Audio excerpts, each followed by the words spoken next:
I wasn't supposed to talk about this. In fact, the last thing they told me before I left the site was, "You didn't see anything, you weren't here." But I can't keep this to myself anymore. My name's Daniel. I'm a geophysicist.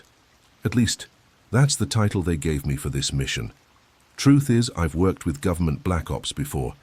Remote sensing, deep radar, electromagnetic anomalies. But what we found in northern Brazil last month, it wasn't a sinkhole. It wasn't seismic, it wasn't even natural. We got a call from an isolated village in the state of Pará, not far from the rainforest edge. Locals reported the ground had opened after a thunderstorm. Strange lights. Dead. Birds? A low humming sound, like metal grinding underwater.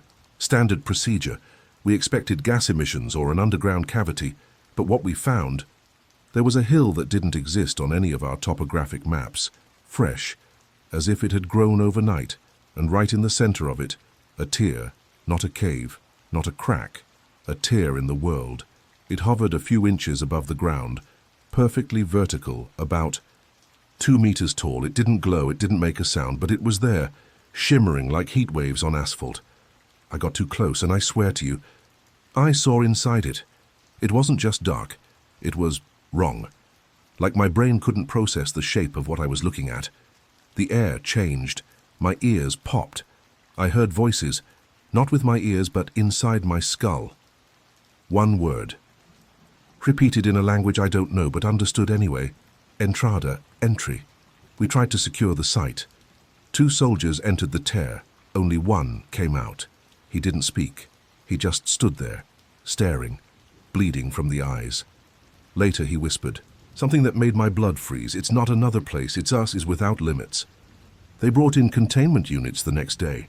Military trucks, mobile labs, people in hazmat suits who didn't speak, didn't look anyone in the eyes.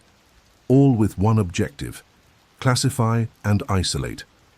But I had already looked into it, and it had already looked into me. They set up motion sensors around the portal, or anomaly core, as they called it on the official logs, cameras, LiDAR, quantum spectrometers. None of it made sense. Every measurement was different depending on who was standing nearby. To me, it looked like a shimmering vertical wound in the air. To one, carved the scientists, it looked like a tunnel made of water and light. To another, he said it looked like his childhood bedroom. He screamed, collapsed. Said he saw something sitting on the bed wearing his mother's face. They sedated him. We never saw him again. I tried to leave the site, twice. Both times, I got violently sick. The moment I crossed the tree line, nausea, disorientation, ringing in the ears so loud it made my vision blur. The medic said I had nothing physically wrong, but I know what it was. It doesn't let you leave, not when you've been marked. The soldier, who returned from the other side, he stopped eating, didn't sleep, didn't blink for hours. When I tried to talk to him, he didn't move, until I mentioned the word entrada. Then he whispered something in perfect Portuguese, even though his file said he was born and raised in Chicago. He said, "There are copies of us on the other side, but they don't sleep, they don't die, and they're waiting for a way back." Later that night, one of the drones they sent into the portal came back out. No signal, no footage, but it was different, scratched, dented, bent in ways that should have been impossible, and on its surface, written in the same red clay found in the jungle floor, were 3 words in English: "Stop looking in." They ran a full containment lockdown after that, shut down all sensors, cut power to the camp, buried the data, but the tear didn't close in. Fact, it's growing millimeters at a time, but growing, and at night sometimes we hear something on the wind, not words, just footsteps, slow, heavy, measured, and one time I heard my own voice call my name from inside it. We stopped measuring it. The portal, I mean. By the end of the 2nd week it became clear. The more we studied it, the more it responded. Not in aggression, in interest. We were feeding it, with data, with attention, with thought. I swear, the more we focused, the more it grew, like it was building itself inside our minds first, then making its way into reality. The lab chief called it cognitive resonance expansion. I called it infection, because that's what it felt like. It started with the dreams, Every night all of us had the same one. We were standing on a version of the camp, but everything was wrong. Twisted trees, skies that pulsed like veins, and everyone's face, and including mine, was just slightly off, too symmetrical, too smooth, like we were copies of ourselves made from memory, not biology. And then we'd hear the footsteps, always slow, always approaching, but we never saw what made them until Sergeant Duval went missing. He was on night patrol. Radio check at 2 Zoro confirmed position. Tower 4, silence. When we found his boots, they were still warm, but they were empty. No tracks, no signs of struggle. Only one thing left nearby, carved into a tree with perfect symmetry. It crosses when invited. We shut down the perimeter projectors after that. Stopped scanning, stopped logging. But it didn't matter, the bleed had already started. People began mirroring each other. We'd speak in unison, answer questions we hadn't heard. Some even moved, the exact same way without seeing each other. At first it was minor. Then I saw Dr. Martins walk into the mess hall completely calm, wearing someone else's face. I mean that literally. It looked like Dr. Martins, moved like him, spoke like him. But the real Dr. Martins had died 3 days earlier. I was the one who zipped the body bag. And this copy, it knew everything, same memories, same voice, except when I asked him what was on the other side, he just smiled and said, "Not what, when." Then he opened his mouth, and a second voice came out, deeper, layered, vibrating. "You are the only one still dreaming you're awake. We're not crossing into your world, you're crossing into ours." We tried to detain him, but the moment we touched him, he disintegrated. Not into blood, not into ash, into data. Glowing particles, floating like corrupted static, breaking apart from reality. He was never here, or maybe we weren't. And now the portal isn't just a tear, it's a mirror, but the reflection is no longer matching, it's moving on its own.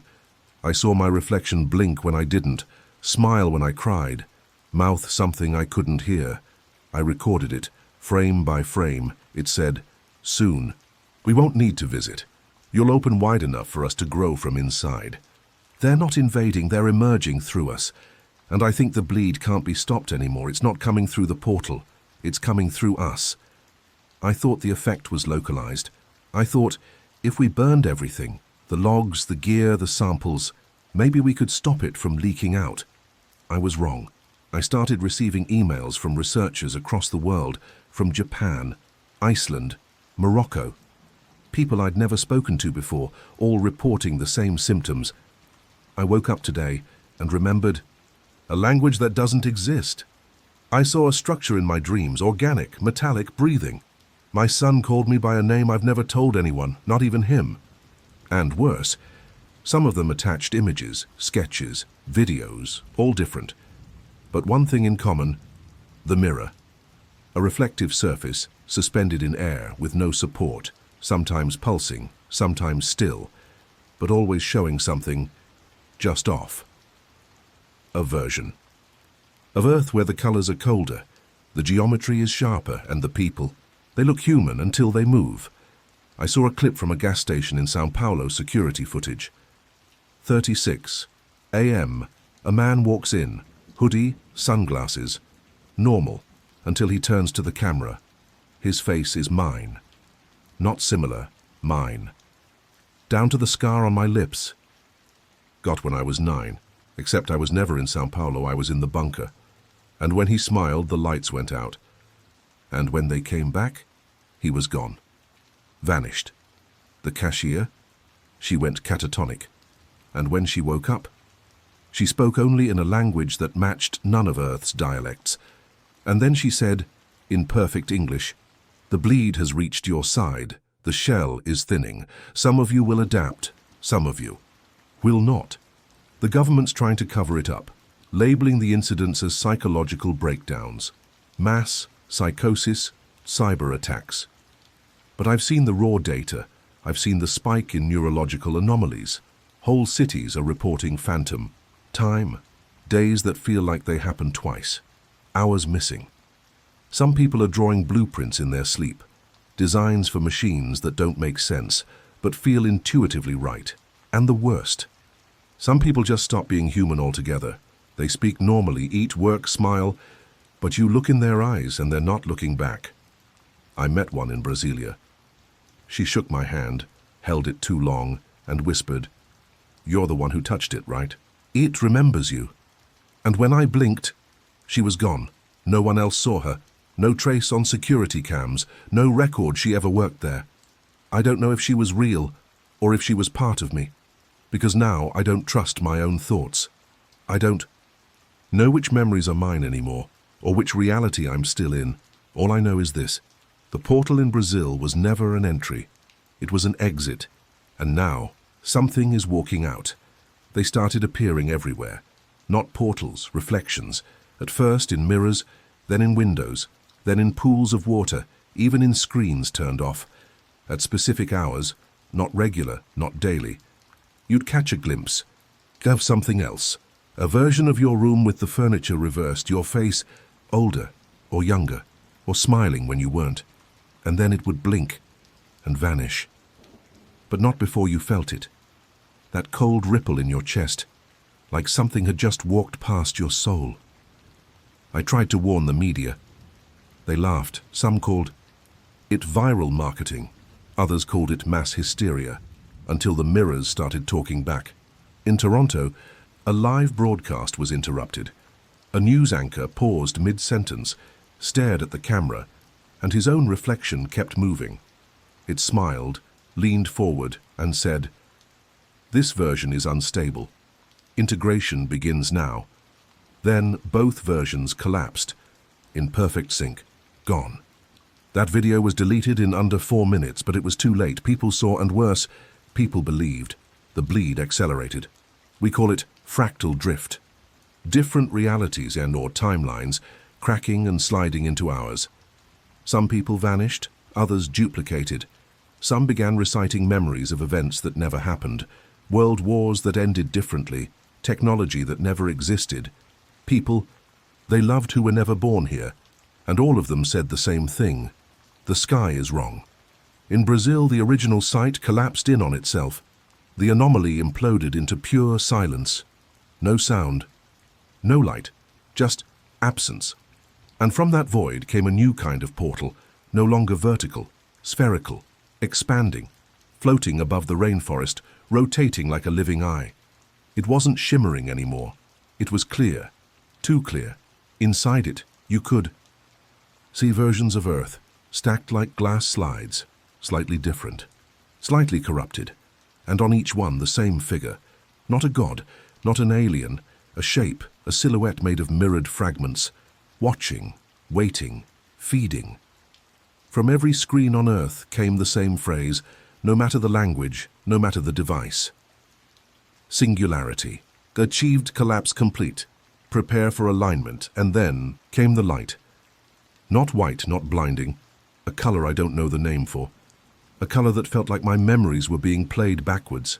People fell to the ground, others ascended, lifted slowly like sleepwalkers. I ran, and as I turned the corner of an empty street in Manaus, I saw myself. Not a reflection, not a hallucination. It was me, same scars, same shoes, same panic in my eyes.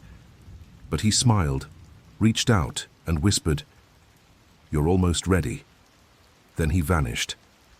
And now I don't know which version of me is writing this, or if this message even exists in your world. But if it does, look around. If your clock ticks out of rhythm, if your reflection holds eye contact for too long, if your dreams feel too organized, don't ignore it, because the portal wasn't in Brazil. The portal was you, and we've already crossed. It's quiet now. I don't know how much time has passed, days, weeks, maybe more. The sky's not the same, it doesn't move like it used to. Sometimes the moon blinks, and I think the stars are closer. I haven't seen another person in what feels like forever. But sometimes I hear things, footsteps I don't recognize.